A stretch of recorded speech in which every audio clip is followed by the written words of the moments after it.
정말 하나님은 소리 높여 찬양받기에 합당하신 분이십니다. 감사합니다. 오늘은 더 옳게 살아야 한다면 이런 제목으로 함께 은혜를 나누기를 원합니다. 그래도 비교적 이 정도면 잘 사는 게 아닌가, 나쁜 짓 특별히 한 것도 없고 양심을 지키며 살았는데 이 정도 기준으로 누구보다도 칭찬받을 수 있을 거라 생각할 수 있는 것이 세상적인 기준이라면 예수님은 너희 의가 서기관과 바리새인보다 더 낫지 않으면 결코 천국에 들어가지 못하리라 말씀하십니다. 그런 바리새인과 서기관은 어떤 사람인가? 당시의 사람들은 누구보다도 의로운 사람, 율법을 철저히 잘 지키는 사람, 하나님 잘 섬기는 사람으로 여겼습니다. 그들 자신은 어떻게 생각했을까요? 바리새인이 기도한 내용을 보면 그들 자신이 스스로 어떻게 생각하는지 하는 것이 드러납니다. 누가복음 18장 11절에서 12절을 읽어볼까요? 바리새인은 서서 따로 기도하여 이르되 하나님이여, 나는 다른 사람들 곧 토색, 불의, 간음을 하는 자들과 같지 아니하고 이 세리와도 같지 아니함을 감사하나이다. 그러면서 하는 말이 나는 일에 2번씩 금식하고 또 소득의 11조를 드리나이다 했습니다.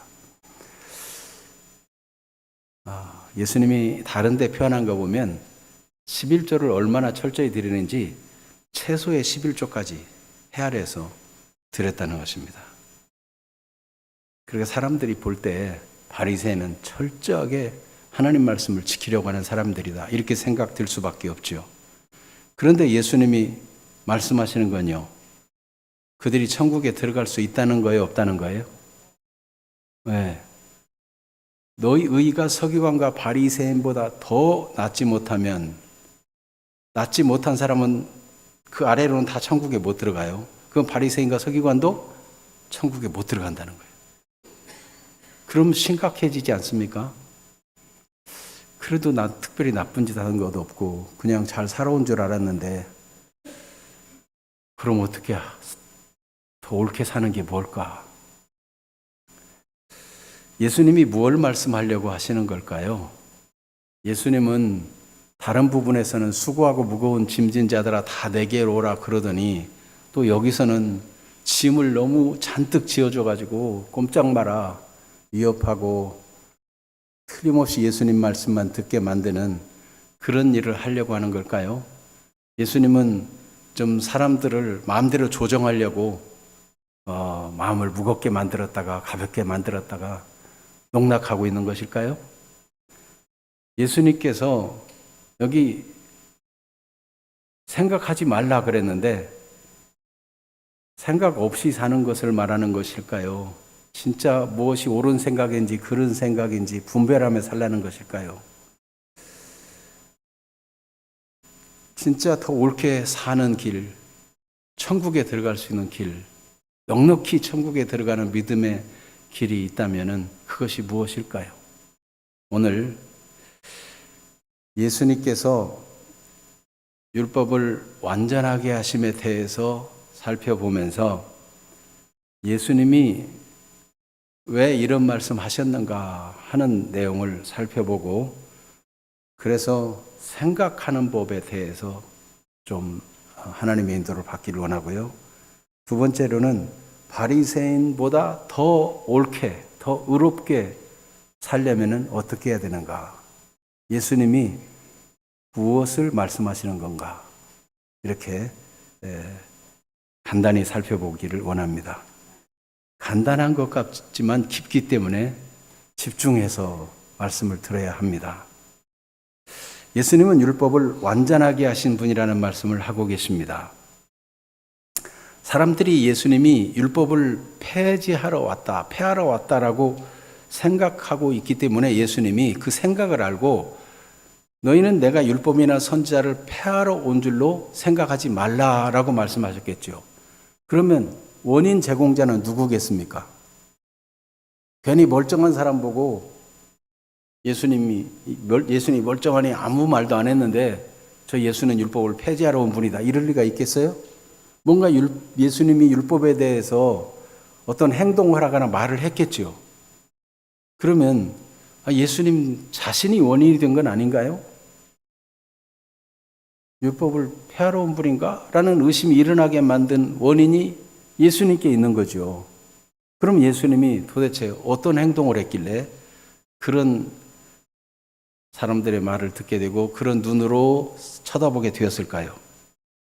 예수님은 안식일을 기억하여 거룩히 지키라 하는 말씀을 따라 행동한다고 하는데 바리새인들 보기에는 안식일을 위반하는 행동이라고 봤습니다. 왜냐하면 안식일에 병을 고쳐요.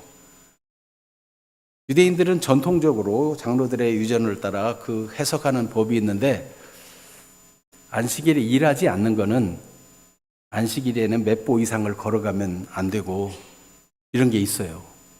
몇 시부터 몇 시까지는 일하면 안 되고 이렇게 시간도 정해져 있고 또 병자를 혹시 불쌍히 여기서 돌본다 해도 어느 정도 심각한 병자는 안식일에 돌봐도 되고 그보다 좀 낮은 환자는 돌보면 일하는 것이다. 그러니까 죽을 병 금방 죽어가가지고 위급한 상황이 아니면 안식일이 지나서 돌봐도 되는데 그때 돌보는 것은 안식일을 범하는 것이다. 이렇게 여겼습니다. 그런데 예수님은 38년 된 병자, 지금 오늘 안 돌보면 죽는 게 아니었어요. 근데 안식일에 고쳤어요. 근데 그보다도 훨씬 더 심각한 것은 손 한쪽이 말라가지고 좀 불편한 사람이 있는 걸 보고 안식일인데 사람들은 서로 눈짓을 했습니다. 예수가 저 사람 고칠까? 그런데 아니나 다를까 그 사람을 일어서라고 하더니 병을 그 마른 손을 고쳐서 온전하게 만드는 겁니다. 저거 틀림없이 안식일을 범하는, 안식일을 폐하는 사람이구나. 사람들은 예수를 아주 곱지 않은 시선으로 바라봤어요. 뿐만 아니라 이 의식적인 정결 예식에 의하면은 부정한 것을 만지거나 부정한 사람에게 손을 대거나 그러면 안 되는데 예수는 혈루병 여인이 와서 손을 대도 다 알면서도 말해요. 모른 척하고 있다가 누가 내 옷에 손을 댔느냐 그러더니 그 손 댄 거를 오히려 칭찬해 줘요. 그리고 예수님은 관에다가 막 손을 얹기도 해요. 저 나인성 과부의 아들이 죽어가지고 상여가 나가는데 그 과부가 너무 슬피 울고 있어요. 상여를 멈추게 하더니 관에다 손을 얹었단 말이죠. 그 여인의 아들을 살게 했어요. 야이로의 딸은 이미 예수님이 그 집에 도착하기 전에 죽었어요. 그래서 사람들이 다 죽은 거 알고 숨이 끊어진 거 알고 울고 통곡하고 이랬는데 예수님은 가서 그 시체를 만지면서 달리다금 일어나라 그랬어요. 죽었으면 시체잖아요. 그렇게 해서 살렸어요. 아니 예수님은 왜 이렇게 부정한 사람들에게 접촉하고 안식일을 일하지 말라는데 그렇게 또 심각한 병도 아닌데 고쳐주고 더군다나 예수님은 행실이 나쁜 사람들 세리와 창기 이런 사람들이 잔치하는데 같이 가서 같이 얻어먹고 자기 제자들 두고 참석시키고 여전히 여간 꼴불견이 아니었던 거예요. 바리새인들의 눈으로 보니까 술을 즐기고 먹기를 탐하는 사람이구나. 이러면서 예수는 율법을 폐하러 온 사람이다. 이렇게 규정을 짓게 된 것입니다. 원인 제공이 예수님에게 있었던 것을 알 수 있죠. 자, 그런데 예수님의 말씀을 자세히 한번 들여다본다면 17절을 같이 읽어봅니다. 내가 율법이나 선지자를 폐하러 온 줄로 생각하지 말라. 폐하러 온 것이 아니요 완전하게 하려 함이라. 그러면 예수님이 율법이나 선지자를 곧 성경 율법과 선지자를 말할 때는 구약 성경 전체를 말하는 거예요. 성경을 폐지하러 왔다고 생각하느냐? 그 생각이 잘못됐다. 예수님 말씀하고 있는 거예요. 이 생각하지 말라고 할 때 이 생각은 어떤 생각이냐면 너무 쉽게 판단하고 단정 짓고 정죄하는 그런 생각. 깊이 생각하는 게 아니고 얕은 생각, 그런 얕은 생각을 하지 말라고 말씀하고 있는 것입니다. 율법주의는 쉽게 남을 판단하는 거예요. 율법주의의 관점으로 율법을 폐지한다 이렇게 생각했어요. 그래서 겉으로 보기에 부정한 자가 되고 죄인들과 어울리고 이 사람은 틀림없이 율법을 폐하러 온 사람이다 이렇게 생각한 거예요. 그런데 예수님의 중심은 어떻습니까? 예수님의 중심은 안식일에 아프고 힘든 채로 놔두는 게 안식이겠어요? 고쳐주는 게 안식이겠어요?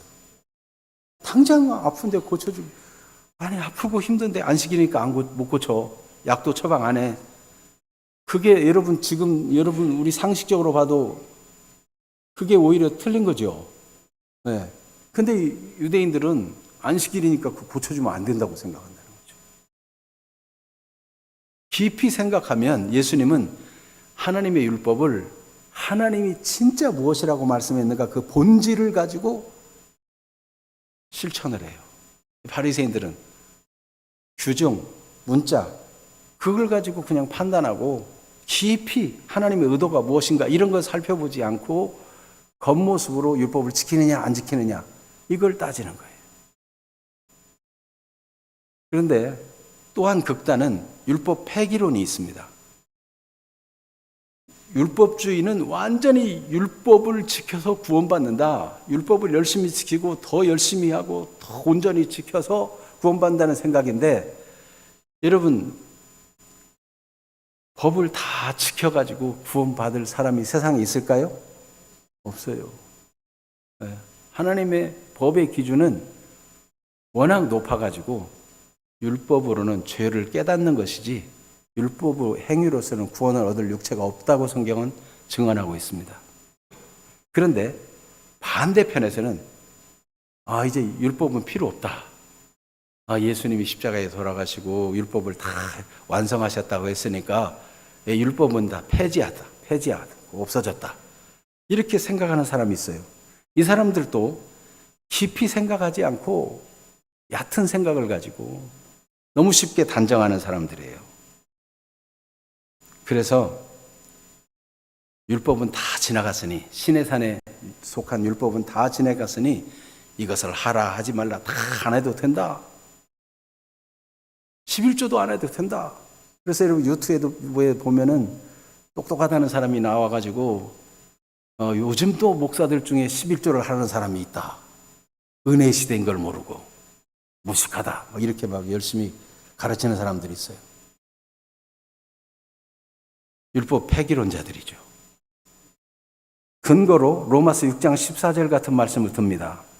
로마서 6장 14절에 너희가 법 아래 있지 아니하고 은혜 아래 있다고 했지 않느냐. 또 히브리서 10장 9절 같은 데를 예를 듭니다. 그 첫째 것 곧 신의 산 언약 첫 언약은 폐하셨고 둘째 것 곧 새 언약을 세우려 하신다. 그러니 첫째 언약 신의 산 언약 율법의 언약은 다 폐지된 것이다. 그러니 지킬 필요가 없다. 이렇게 말하는 사람들이 있습니다. 그런데 여러분 우리가 조심해서 들을 것은 율법은 시대는 끝났고 은혜 시대니까 율법은 다 필요 없다라고 말하는 것은 하나님의 말씀을 순종하고 싶지 않은 의도가 숨어 있는 겁니다. 다 폐지됐으니까 이제 우리 자유야. 진짜 하나님이 자유롭게 하셨는데 자유가 아니고 방종하고 싶은 거예요. 죄도 짓고 마음대로 살고 싶은 거죠. 그래서 구원파는 이제 율법 시대는 다 지나갔으니 죄를 지어도 죄가 아니다. 뻔뻔해 지금 철면피가 되어갑니다. 여러분 생각을 주의해야 돼요. 쉽게 판단하고 단정하는 얕은 생각을 조심해야 하는 것입니다. 하나님께서는 우리가 깊은 생각을 하는 훈련을 하기를 원하십니다. 우리가 어떤 일에도 좀 깊이 생각할 줄 아는 그런 사람이 되기를 원합니다. 우리 중에는 깊은 생각을 가지고 일부러 자기를 망가뜨리면서 웃음을 유발하게 하고 대화를 편하게 하고 분위기를 좋게 하려는 사람이 있어요. 그래서 자기가 먼저 멍청한 듯 하고 뭐 좀 모르는 것처럼 하고 약간 좀 어디가 나상 하나 빠진 것처럼 합니다. 그런데 그 사람은 지금 힘들지 않고 모두 마음 열고 쉽게 대화하자 그런 분위기를 조성하고 있는 거예요. 제니스 황이라는 사람이 이번에도 와가지고 무슨 뭐 삼겹살하고 소주도 소맥도 막 먹고 이랬대잖아요. 그러면서 우리나라 기업들을 막 축혀주고, 전에는 또 뭐 치맥 맥주와 치킨을 마시면서 뭐 또 이렇게 서로 뭘 했대죠? 깐부라고, 깐부회담이라고 하고. 그 제니스 황이라는 사람이 고급 음식을 먹을 돈이 없어서 그랬겠어요? 그런 고급 식당을 몰라서 그렇게 허름한 데 가서 그런 일을 하겠어요? 지금 마음을 열고 대화하자는 거거든요. 여러분, 좀 더 깊이 생각하는 사람은 남을 배려하기도 하고 본질이 무엇인가를 생각하고 그렇게 합니다. 그러나 생각이 얕은 사람은 바보 아니야? 이렇게 얕은 생각을 가지고 판단하고 우습게 보고 그러는 수가 있어요. 예수님께서는 지금 이 문제에 대해서도 예수님은 깊이 생각하고 율법을 완성하는 자로서 지금 행동하고 있는데, 이 얕은 생각을 가진 사람은 율법을 폐하러 왔다 이렇게 생각하고 있는 것입니다. 성경에도 보면 깊이 생각하는 사람들이 있어요. 배려에 있는 사람들. 사도행전 17장 11절을 같이 읽어볼까요? 배려에 있는 사람들은 데살로니가에 있는 사람들보다 더 너그러워서 간절한 마음으로 말씀을 받고 이것이 그러한가 하여 날마다 성경을 상고함으로. 데살로니가 교인들이 믿음, 사랑, 소망 이게 막 소문이 날 만큼 모범적인 교회였어요.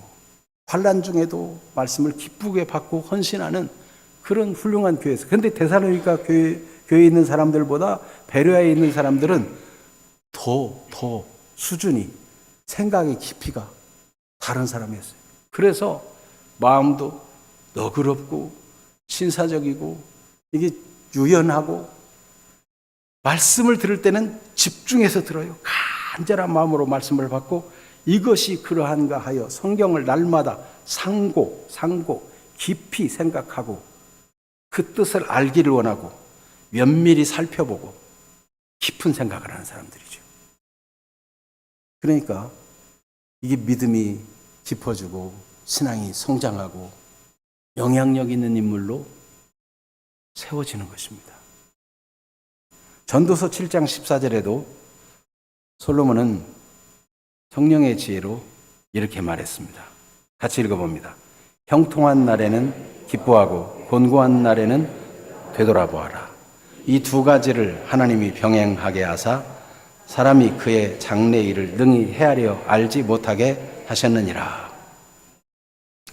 되돌아보아라 이 말은 생각하라. 곤고한 날에는 좀 사색을 해라. 깊이 한번 살펴봐라. 행복한 날, 즐거운 날에는 기뻐하지만은 내가 왜 이런 어려운 일을 만났을까? 내가 왜 이런 질병을 만났을까? 왜 내가 이런 사고를 만났을까? 내 관계는 왜 이렇게 뒤틀어지고 힘든 상황에 이르게 되었을까? 깊이 생각해보라.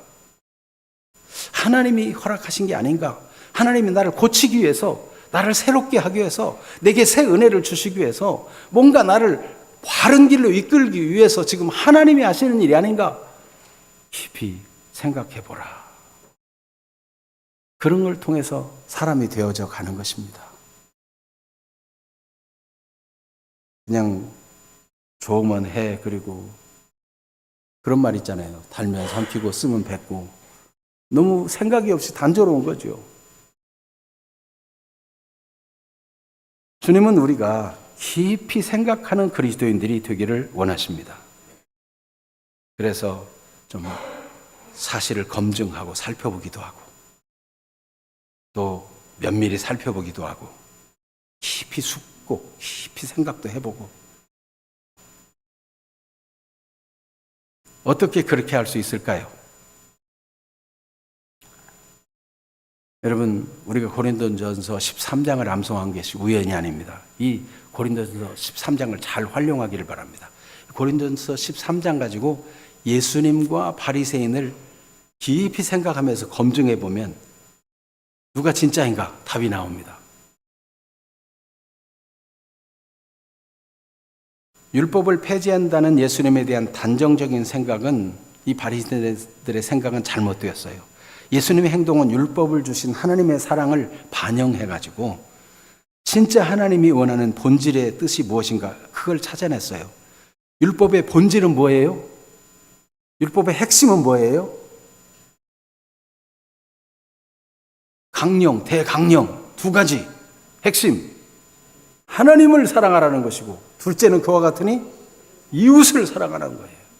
그러니까 예수님의 행동은 정말 하나님의 뜻을 존중하고 사랑함으로 행한 것이었어요. 예수님이 하신 모든 일들은.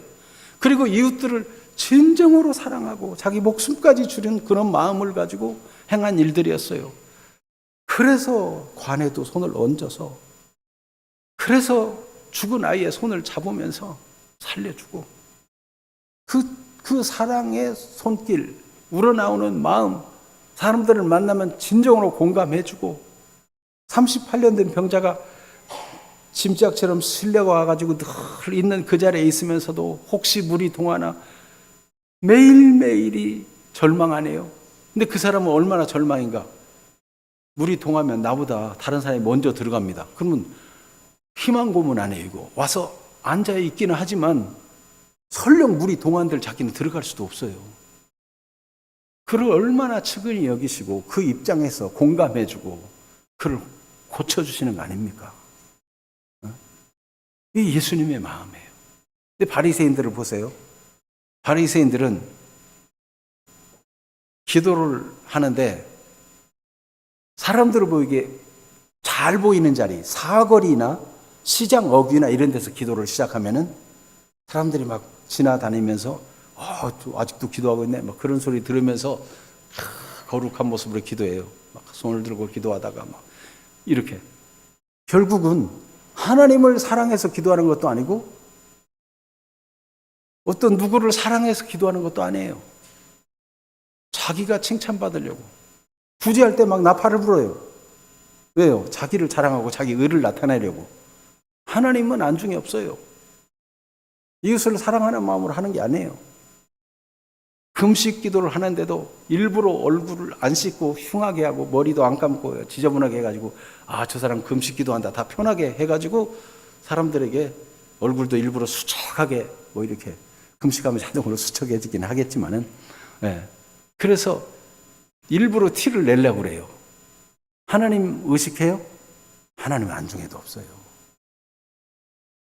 한 사람을 전도하면 100배나 지옥 자식이 되게 만든다 그랬어요. 자기도 들어가지 않고 천국문 입구에 딱 막고 앉아서 새로운 신자 전도하면 그도 못 들어가게 막고 있다는 거예요. 그러니까 사랑이 없어요.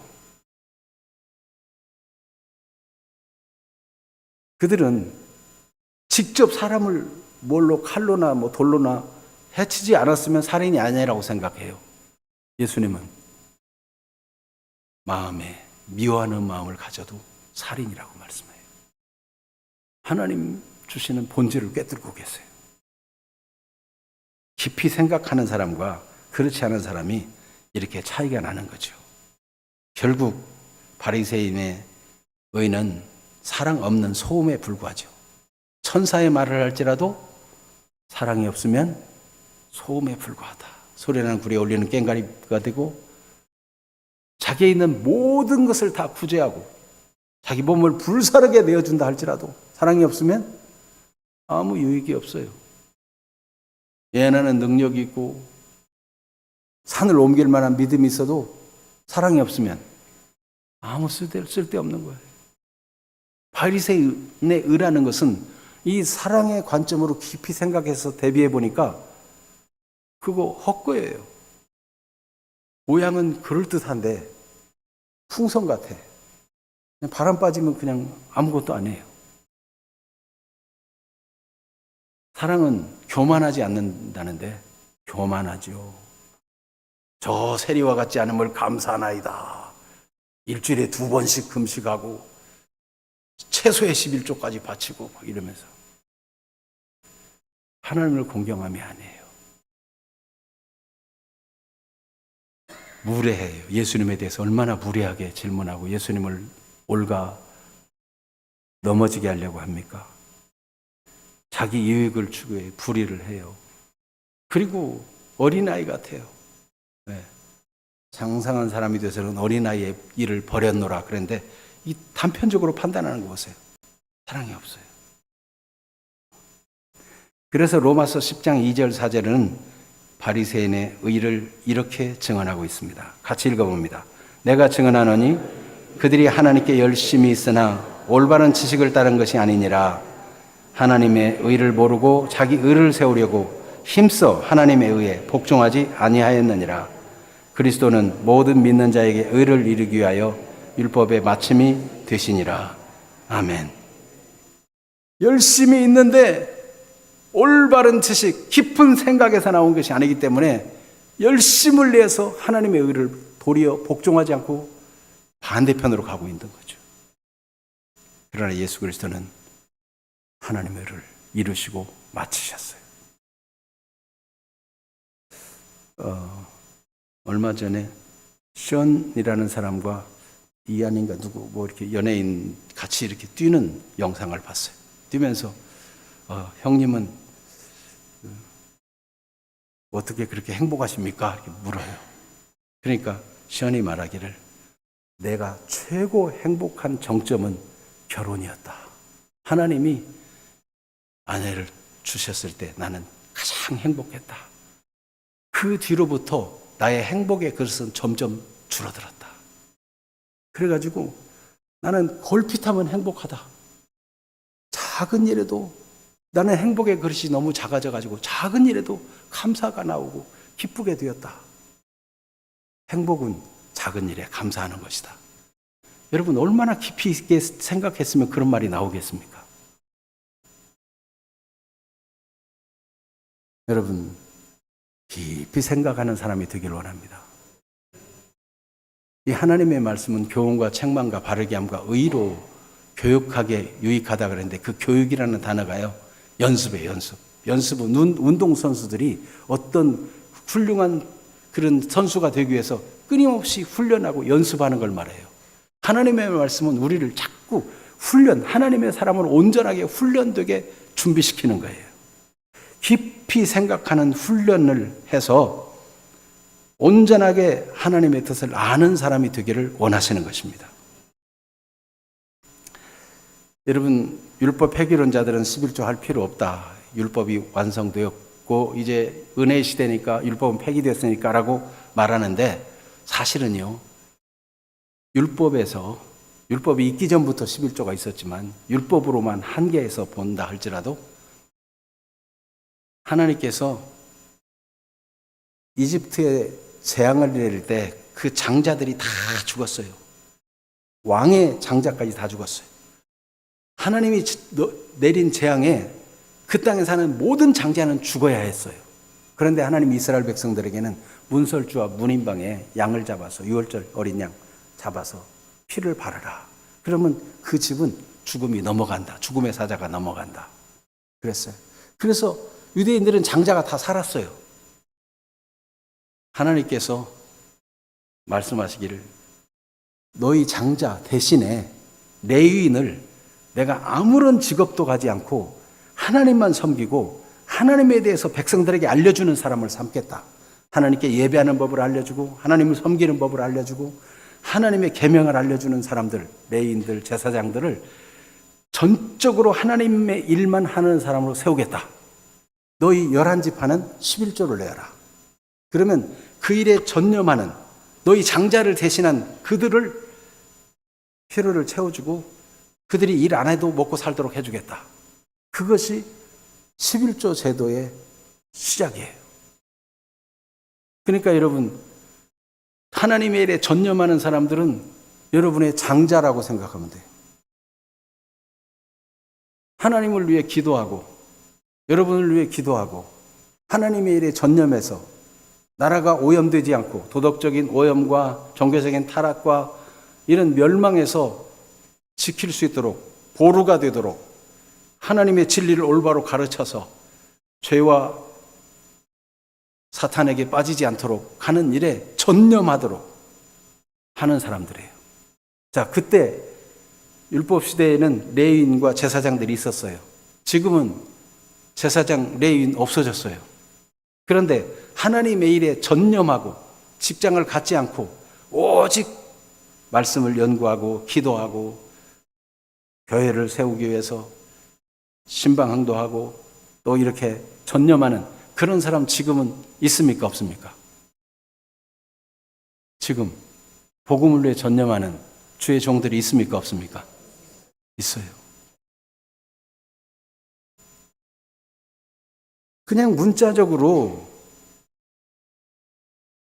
첫째 것을 폐하시면 둘째 것을 세우셔라 함이라. 법 아래 있지 않고 은혜 아래 있다. 그 문자적인 그 얕은 생각 그것만 가지고 율법은 폐지되었으니까 이제 율법은 안 지켜야 된다. 그렇게 함으로써 방종하고 싶은 거예요. 하나님 말씀을 순종하지 않아도 되는 사람이 되고 싶은 거예요. 그러나 깊이 생각해 보면 하나님의 뜻은 무엇인가 분명히 드러나게 되는 것입니다. 예수님께서 율법을 완전하게 하신다는 의미는 무엇입니까? 여기 완전하게 한다 하는 말은 차고 넘치게 한다. 그런 뜻이에요. 성취하는 것. 이게 완전하게 하는 것. 그러니까 건물이 완성되기 위해서는 설계도도 필요하고 또 아파트 모델하우스 이런 게 필요하잖아요. 그런데 건물이 완성되면 모델하우스 어떻게 해요? 부셔서 폐기해버려요. 그리고 설계도면 건축을 지어야 그걸 참고하지. 건물을 짓기 위해서 참고하는 일은 끝났어요. 이제 다 지었으니까 덮어두는 거예요. 예수님이 율법을 다 이루셨기 때문에, 율법을 다 완성하셨기 때문에 예수님이 하나님의 율법의 요구를 다 이루셨기 때문에 예수님이 율법의 완성자가 됩니다. 그것은 구약의 제사제도, 성막, 성전, 제사장제도, 유월절, 어린 양 이런 걸 보면은 그게 다 예수님을 가리키는 거거든요. 예수님이 실제로 오셨어요. 그림자는 실체가 옴으로 사라지는 거예요. 모형은 건물이 완성되면 더 이상 없애도 돼요. 기념으로 갖고 이렇게 조그만 모양을 갖고 그걸 기념으로 둘 수는 있을지 몰라도 실제로 완성된 집에 가 살지 모델하우스에 가 살 사람이 있어요? 히브리서 10장 9절 말씀, 그 첫째 것을 폐하시면 둘째 것을 세우려 하심이라 하시는 말씀은 여기서 폐해진 것은 하나님의 전체 뜻이 다 폐해졌다는 것이 아니고 구약 성경 모든 것이 다 폐지됐다는 뜻이 아니고 그림자로 앞으로 예수 그리스도가 오실 것을 예표한 그림자인 그런 의식적인 제도 이런 것들이 폐지됐다는 뜻인 것입니다. 그래서 구약의 제사제도 이런 게 폐지되고 예수님을 통해서 이제 완전한 제사, 영원한 제사, 실체신 예수님이 오셔서 완성되었다 하는 걸 말씀하는 겁니다. 그래서 같은 히브리서 10장에 보면 10장 14절에 여러분이 집에 가서 히브리서 10장 9절 이하 쭉 다 읽어보세요. 먼저 지금 10장 14절 읽어봅니다. 그가 거룩하게 된 자들을 한 번의 제사로 영원히 완전하게 하셨느니라. 한 번의 제사는 예수님 자신이 제물되어서 단번에 영원한 속죄를 이루셨다. 그거예요. 그래서 히브리서 10장 9절은 구약의 제사 제도가 폐지됐다는 것이지 하나님의 구약에 나타난 모든 뜻이 폐지됐다는 뜻이 아니에요. 그 십계명 다 폐지됐나요? 네, 십계명 다 그대로 필요해요. 로마서 3장 31절 같이 읽어볼까요? 그런즉 우리가 믿음으로 말미암아 율법을 파괴하느냐? 그럴 수 없느니라. 도리어 율법을 굳게 세우느니라. 믿음으로 하나님의 뜻을 알고 더 하나님을 순종하고 하나님이 싫어하는 거 무엇인가 알고 그걸 피하고 더 하나님을 사랑하면서 존중하며 살고자, 하나님의 뜻을 따라 이웃을 사랑하며 살고자 하는 열망을 갖는 게 마땅한 거예요. 로마서 13장 10절 같이 봅니다. 사랑은 이웃에게 악을 행하지 아니하나니 그러므로 사랑은 율법의 완성이니라. 예수님은 사랑이세요. 예수님의 십자가 사랑이기 때문에 죽으신 거예요. 예수님이 행하신 일들 다 그게 사랑의 실천이에요. 예수님이 하신 말씀들 다 사랑으로 주신 말씀이에요. 예수님은 사랑이시고 사랑은 율법의 완성이시고 예수님은 율법을 완전케 하신 거예요. 그래서 요한복음 19장 30절에 다 이루었다 말씀하시죠. 그래서 예수님은 율법을 이루었다 하는 뜻입니다. 자, 그렇다면 바리새인보다 더 옳게 살려면 어떻게 해야 될까요? 지금쯤 되니까 약간 졸리는 분도 계시는데 졸지 마세요. 네, 여러분 사랑하십니다. 옆 사람에게 하나님이 사랑하는 분이라고 말해주세요. 하나님이 사랑하는 분이십니다. 네, 하나님께서 사랑하시는 분이십니다. 네. 그래서 바리새인보다 더 옳게 살아야 된다. 굉장히 부담스러운 줄 알았는데 그러면 서기관과 바리새인의 모습은 어떤가? 지금 다 살펴본 것처럼 이게 진짜 외식적인 의, 겉으로 사람들 보이기 위해서 금식하고 기도하고 구제하고 이런 모습이 하나님 보시기에는 진짜가 아니라는 거죠. 하나님 사랑함도 없고 이웃 사랑함도 없는데 여기 특별히 19절 말씀을 같이 한번 읽어봅니다. 오늘 본문 19절에 그러므로 누구든지 이 계명 중에 지극히 작은 것 하나라도 버리고 또 그같이 사람을 가르치는 자는 천국에서 지극히 작다 일컬음을 받을 것이요 누구든지 이를 행하며 가르치는 자는 천국에서 크다 일컬음을 받을 것이라. 그 18절에는 율법의 1.16도 결코 없어지지 않고 다 이루어진다 그랬는데 1.16이라는 것은 히브리 글자에 이오타라는 글씨가 조그만 점이에요. 점. 그리고 히브리어에는 뿔같이 달린 부분이 있어요. 이런 점이나 뿔 같은 것 하나도 없어지지 않는다. 우리말도 점이 복에서 그 점을 밑으로 찍으면 뭐가 돼요? 북이 돼버려요. 북이. 네. 이게 그 점 하나가 틀리면 뜻이 완전히 달라지잖아요. 히브리어는 더 민감해요. 그런데 그런 거 하나도 없어지지 않고 하나님 말씀을 다 이루신 분이 예수님이세요. 그런데 바리새인들은 어떻게 하느냐? 그 작은 것 하나라도 버리고 가르치면 안 되는데 버리고 가르쳐요. 이 버리고라는 단어가 성경 다른 부분에서 느슨하게 하다, 신발끈을 풀다, 신발을 벗다 그럴 때 쓰인 단어예요. 근거를 대면은 마가복음 1장 7절 세례 요한이 예수님의 신발끈을 풀기도 감당하지 못할 자라고 말할 때 그게 마태복음에 쓰든지 마가복음에 쓰든지 요한복음에 누가복음에 쓰든지 다 이 단어로 써 있어요. 풀다. 버리고라는 단어가 그게 느슨하게 만드는 거예요. 느슨하게.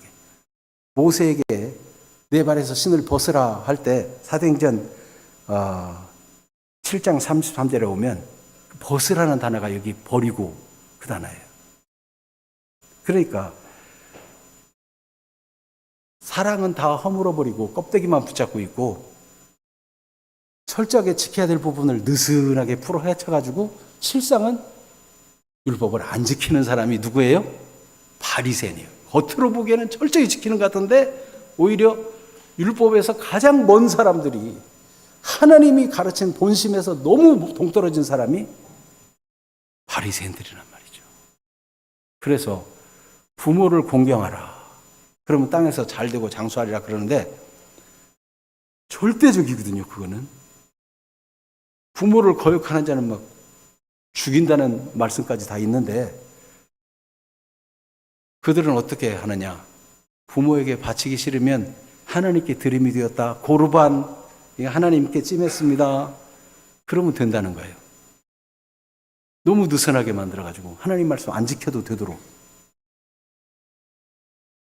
직접 칼 들고 살인만 안 하면 살인이 아니라고 생각하는데 예수님은 본질은 마음속에 미움이 드러나는 것부터 살인이다.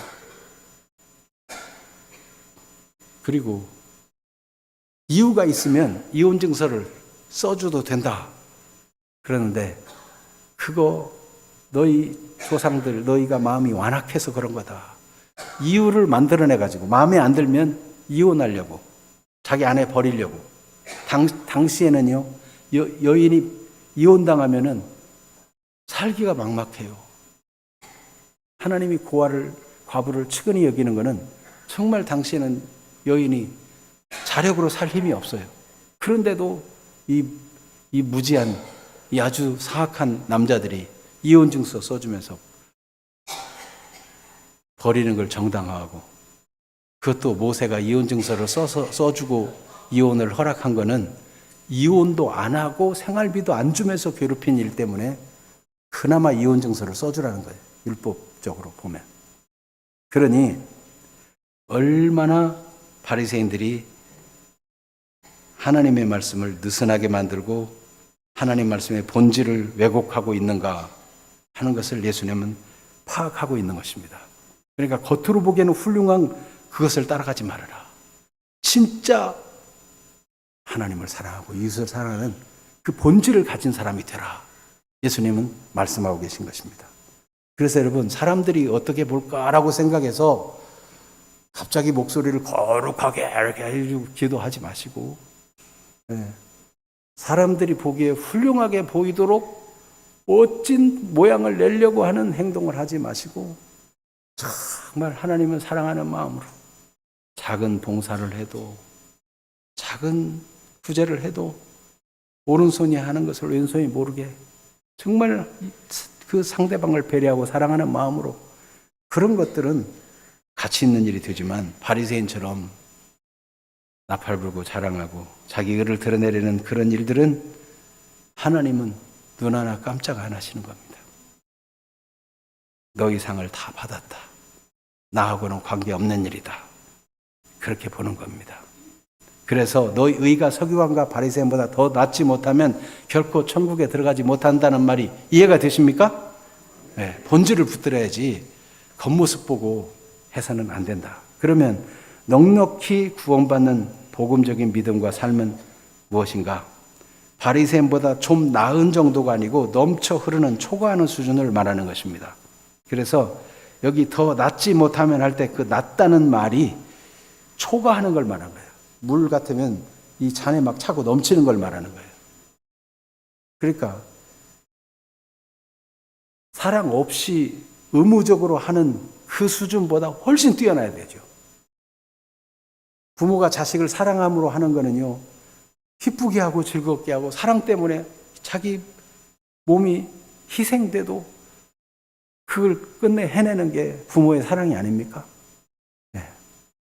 사랑으로 하는 것을 의무로 하는 것이 이길 수가 없어요. 즐기는 사람이 열심히 하는 사람보다 뛰어날 수밖에 없어요. 여러분, 주님을 사랑함으로 복음을 순종하고 하나님을 순종하는 그런 멋진 분들이 되기를 주님이 원하시는 것입니다. 그런데 어떻게 그런 일이 일어나느냐? 에스겔 11장 19절에서 20절이나 에스겔 36장 26절에 28절에 보면 하나님께서 너희 마음에 새 영을 주겠다. 새 영을, 하나님의 성령을 부어줘가지고 마음을 새롭게 해서 마음을 부드러운 살처럼 되게 하겠다. 그리고 하나님의 계명을 너희들 문자에 글로 새기는 게 아니고 돌로 새기는 게 아니고 마음에다 새겨주겠다. 항상 그 마음에 있어가지고 주님을 사랑하고 그 계명을 순종하게 해주겠다. 그렇게 말씀한 거예요. 그래서 우리가 아직 죄인 되었을 때 그리스도께서 우리를 위하여 죽으심으로 하나님께서 우리에게 대한 자기의 사랑을 확증해 주신 거 아닙니까? 그 십자가의 사랑을 생각하면 나 같은 게 뭔데 하나님이 그 사랑하는 독생자를 죽이셨나요? 마음이 부드러워질 수밖에 없어요. 살같이 부드러워지고 감사한 마음이 우러나고, 그래서 하나님의 사랑이 막 마음에 새겨져 가지고 그 말씀을 따라 살고자 하는 것이죠. 누군가 여러분을 위해서 때문에 지금 죽어가는데 간 이식을 해줬다 해봐요. 그분을 여러분이 알고 있다면 그분에 대한 고마움을 잊어버리겠어요? 가슴에 새기고 잊을 수가 없어. 어떻게 나한테 그럴 수 있나? 어떻게 나에게 신장을 줄 수가 있나? 어떻게 나에게 간을 줄 수가 있나? 어떻게 나에게 골수를 이식해 줄 수 있나? 그것도 절대 잊을 수 없거늘 하나님의 아들 우리 주 예수 그리스도는 자신의 살과 피를 자기의 전부를 다 주어서 우리를 살리셨어요. 마음이 완악해질 수가 없어요. 부드러운 마음, 살같이 같은 마음으로 하나님을 사랑하고 이웃을 사랑하며 주의 계명을 순종하며 살게 되는 동기가 주어지는 것입니다. 그래서 예수께서의 이 말씀이 이루어지는 때가 바로 하나님이 독생자 예수 그리스도를 이 땅에 보내신 것이고 예수님 희생을 통해서 이 말씀이 성취가 된 것입니다. 그래서 우리가 예수 믿는다는 것이 실제적인 관계가 되는 거예요. 예수님이 나는 포도나무에 너희는 가지라 그랬어요. 가지는 실제로 포도나무에 붙어 있어야 열매를 맺고 꽃도 피고 진액도 받잖아요. 여러분, 내 믿음이 실제로 포도나무에 붙어 있는 가지처럼 실제로 살아있는 믿음인가? 이런 부분을 하나님의 말씀을 가지고 확인하고 내 삶을 점검하는 일이 필요한 거예요. 그래야 주님이 말씀하신 새 언약이 이미 이루어졌고 믿는 자라면 누구나 구원받는데 하나님의 생명이 우리 안에 들어오는 이 은혜를 경험하고 진짜 믿음 생활이 되어지는 것입니다. 그래서 신명기 30장 6절에 보면 하나님이 이때를 이렇게 말씀했어요. 내 하나님 여호와께서 내 마음과 내 자손의 마음에 할례를 베푸사 내게 마음을 다하며 뜻을 다하여 내 하나님 여호와를 사랑하게 하사 내게 생명을 얻게 하실 것이며 하나님이 마음의 할례를 마음을 바꿔가지고 마음을 막 갈라가지고 변화를 시켜서 마음을 다하고 뜻을 다하고 하나님을 사랑하고 그같이 이웃을 사랑하며 살 수 있도록 생명을 넣어주신 것이 바로 예수 믿는 이 놀라운 일인 것입니다. 그래서 영접하는 자 곧 그 이름을 믿는 자들에게는 하나님의 자녀가 되는 권세를 주셨으니 이는 혈통으로나 육정으로나 사람의 뜻으로 난 것이 아니요 하나님께로부터 난 자들이니라. 하나님께로부터 생명을 받은 자들이에요. 그래서 여러분 바리새인보다 더 옳게 어떻게 살 수 있는가? 내가 더 열심히 뭔가 잘해보겠다 그게 아니고 주님이 주신 생명을 받아들이는 것이고 주님이 하신 일을 믿는 것이고 그래서 실제로 주님과 생생하게 생명력 있게 살아가는 것입니다. 베드로후서 1장 10절 11절을 같이 읽겠습니다. 그러므로 형제들아 더욱 힘써 너희 부르심과 택하심을 굳게 하라. 너희가 이것을 행한즉 언제든지 실족하지 아니하리라. 이같이 하면 우리 주 곧 구주 예수 그리스도의 영원한 나라에 들어감을 넉넉히 너희에게 주시리라. 굳게 붙잡아야 돼요.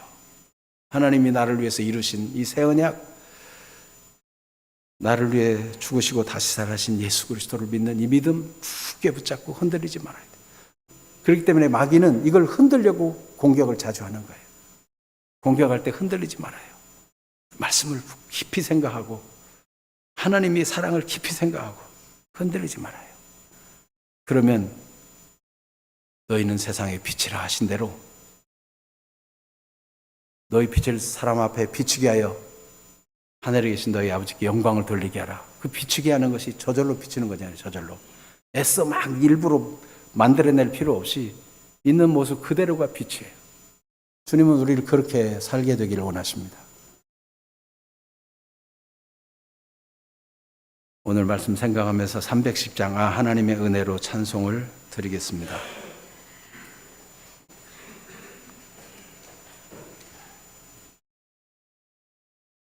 이 찬송하고 잠시 기도하도록 하겠습니다. 하나님의 은혜로 있을 데 없는 자 왜 구속하여 주는지 난 알 수 없도다.